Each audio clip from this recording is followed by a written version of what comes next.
How's everyone doing today? Welcome back to On The Ball and welcome back to some more content for you guys. And what we're going to be looking at today is 10 transfer predictions for this summer window. We've been looking at the teams and we've made 10 predictions where we think could be very likely that these players will move to these respective clubs. So I guess let's get straight into it, starting off with Kolo Muani, we think could be going from Eintracht Frankfurt to PSG. France international, really made a name for himself in the World Cup coming off the bench for France, and he has been touted for a big money move this summer. PSG are in the market for a striker, and we think this one could be quite a viable option. Of one of the few clubs who can afford him is PSG, and he's had a great season now in Germany for Eintracht Frankfurt, with Man United going for Rasmus Højlund, Real Madrid waiting for Kylian Mbappe. There's not too many options out there. He's a French international as well, so I'm sure he would love a move to Paris. Obviously, Bayern Munich's in the offing, but they're looking at Harry Kane at the moment. So I think if he is going to move anywhere, PSG is probably the most likely destination, unless Tottenham can somehow get some money from behind the sofa. And when you're looking at PSG and how the land lies for PSG at the moment, Messi's gone now. Mbappe is on his way out the door.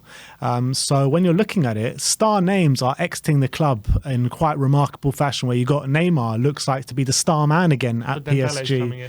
Yeah, you're right. Ousmane Dembele is coming in, but what a way to reinvigorate that front three. Dembele on the right, Neymar on the left, and Kolo Muani up top. I think...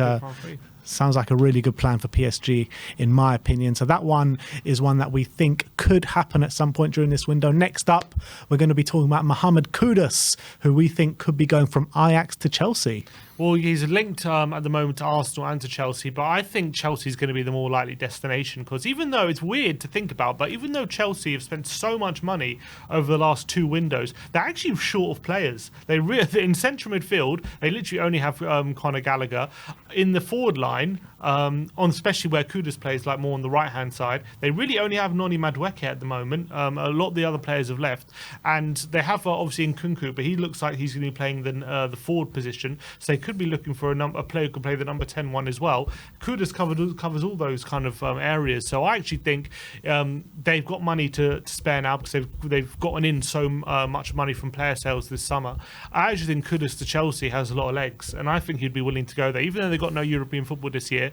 I think with the right price package, I think Kudos would be tempted by a move to Chelsea. Yeah, I completely agree, and I think it just ticks all the boxes for them, to be honest. I really rate Mohamed Kudos. I've said it many a time that I think he's an absolutely top player in the making, and I think that it didn't really happen that well for him this year at Ajax. I think he has had better years, but I think what he showed at the World Cup and what he has showed for Ajax previously, I think he's going to be an absolute star if he moves to the Premier League, and I think Chelsea will probably be a really good home for him, and Pochettino would probably be a really great manager for him to really go and develop to the player that we think he can be.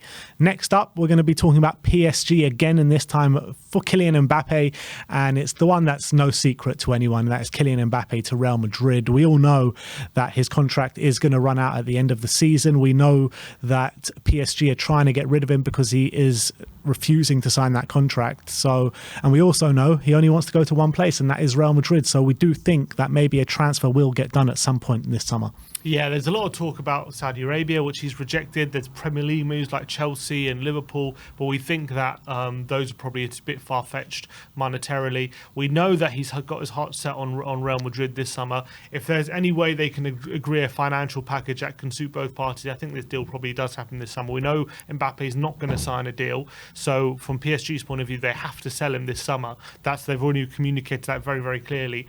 So Real Madrid aren't prepared to pay 100 million. They've made that clear as well. But maybe there is a financial package that can just suit everyone, and Mbappe can make the move early rather than this toxic situation carrying on. And I feel like the longer this carries on, the more likely it is that this move happens this summer rather than next. Yeah, and look, at the end of the day, PSG, what they're asking for, like close to 200 million or something like that, they know at some point that price is going to have to come down if they don't want to risk losing him for free.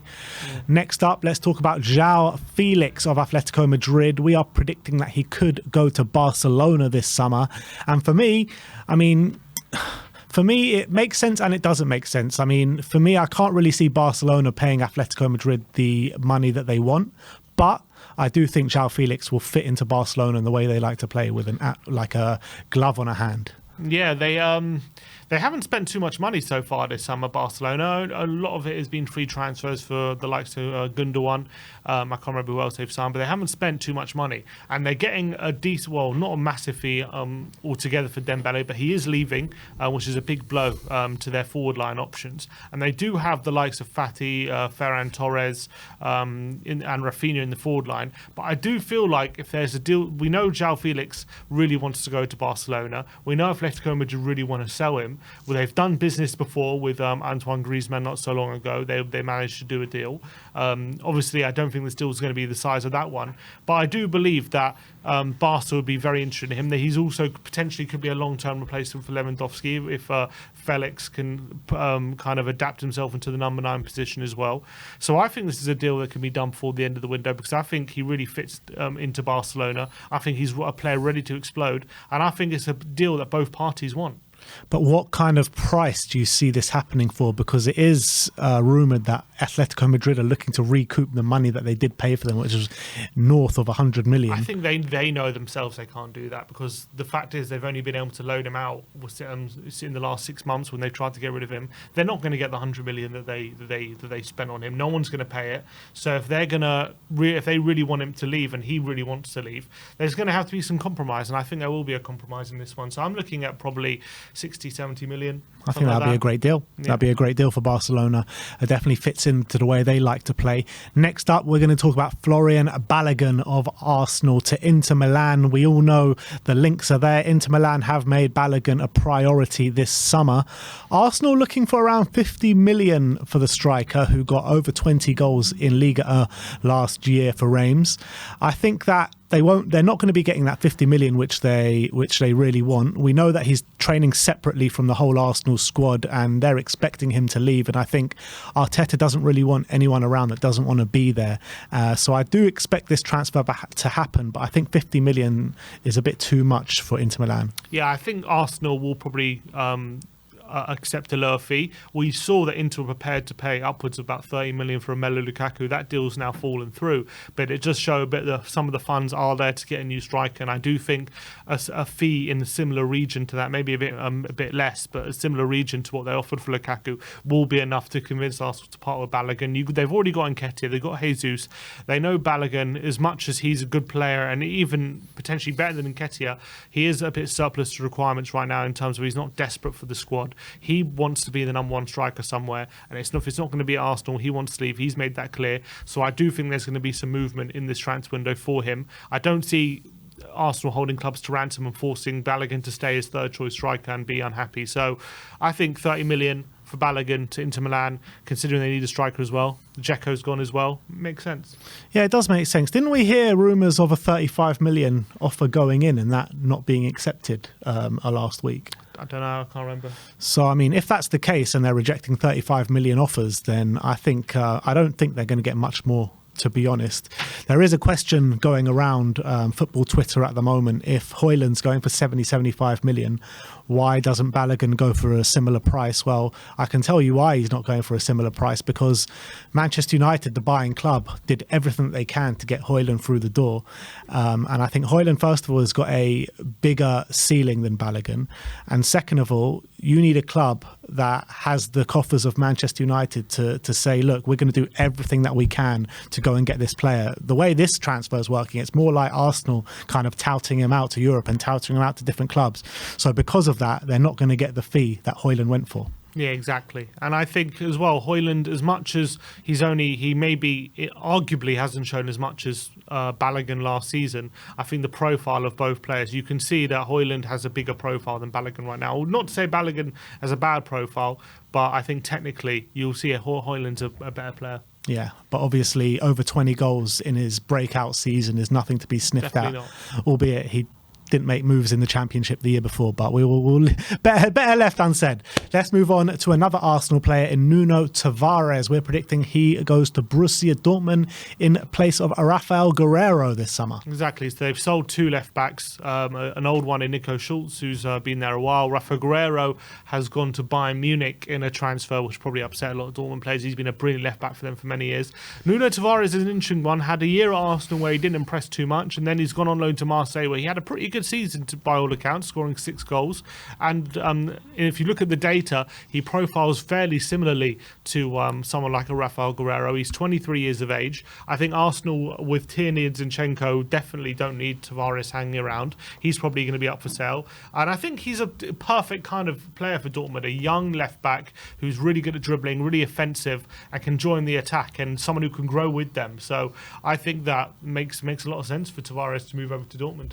Yeah, and after a poor time of it at Arsenal getting to grips with the Premier League, he absolutely flourished last year in the French league, scoring loads of goals as well in the making. And I think that Borussia Dortmund can be a really good club for him, a club that really likes to nurture and nourish these kind of players. So I think it will be a great move for him. Next up, we're going to be talking about Borussia Dortmund's keeper, Cobell, who is, had a really good time of it last year in Borussia Dortmund, nearly winning the league, but Bayern Munich pipping them on the last day. And we all know how much Bayern Munich need a goalkeeper first and foremost, and love to take the stars of Borussia Dortmund second of all. Yeah, and they've been going for other keepers like David Raya, which hasn't really worked out. They were looking at David De Gea, that they've decided against it. So that keeper is still kind of elusive at the moment. Jan Sommer looks by all accounts set to move to Inter Milan. They're just waiting to bring one in. And Cobell does make sense. I think he's been a very good keeper for Borussia Dortmund for a number of years. He'll probably jump at the chance, but it's whether usually when Bayern take players of Dortmund, they usually take them for free because they don't like to deal with them. But maybe there's a deal to be done if Dortmund are willing to, make some concessions. And we know Dortmund, if they get a good deal, they'll take it and they'll just reinvest the money into a younger keeper who they believe has probably even higher ceiling than Cobell. And that is Gregor Cobell, by the way, not Vissel Cobell. That Vissel Cobell was the team that Iniesta used to play for in the J-League. Chinese club moving to Bayern Munich. Japan. Let's move on and let's talk about Michael Elysee of Crystal Palace. We are predicting him to make the move over to Manchester City to replace Riyad Mahrez this summer, which is an absolutely stunning signing in my opinion if they get him. I mean, 11 assists in the Premier League last year for Crystal Palace is nothing to be sniffed at, and I think he will suit that team down to a T, and the amount of crosses he's going to lay on for Erling Haaland if he does make the move is going to be astonishing. I think he's the perfect replacement for Riyad Mahrez. Yes, I know he's 21 and he's still yet to really explode in the Premier League, albeit I think he had a very good season last season, especially for a player his age. I think he's got unbelievable technical ability, dribbling ability. He's got a wonder of a left foot. He can take set pieces as well.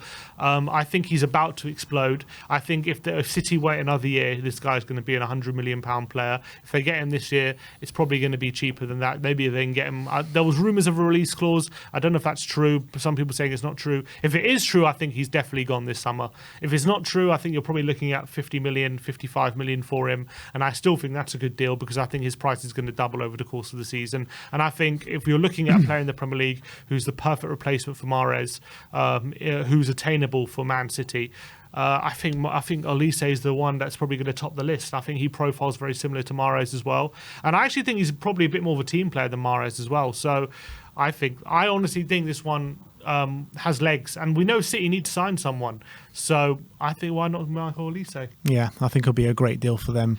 And Darren Ambrose has gone on record on TalkSport and what have you with his links into Crystal Palace, saying that there is most definitely no release clause in there for Michael Elysee.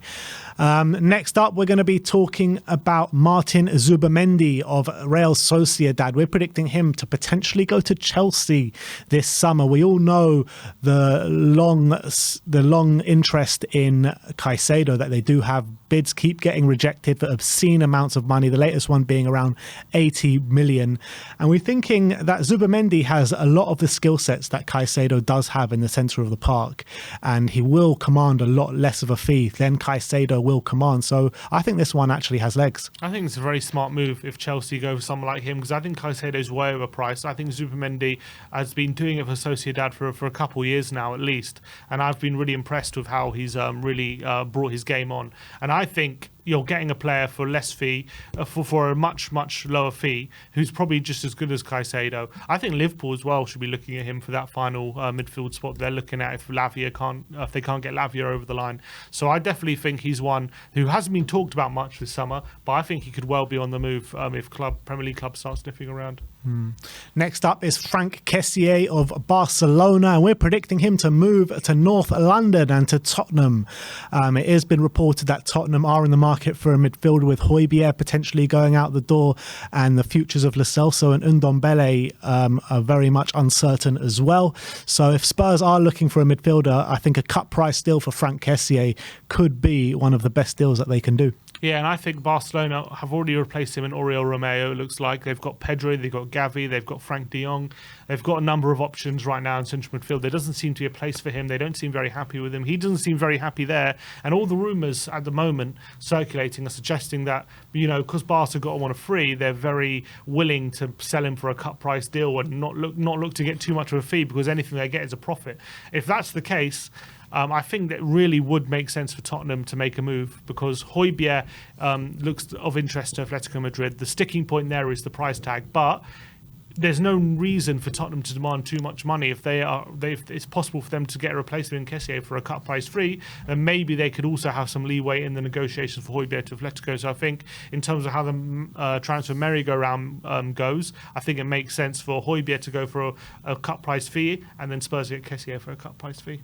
All right, so there you have it. Those are our 10 transfer predictions that we have made for this summer. Let us know what your thoughts on those 10 transfers, and if there are any in your mind that you think will happen over the course of this summer, put them in the comment section below. Like, subscribe and comment, and we'll see you next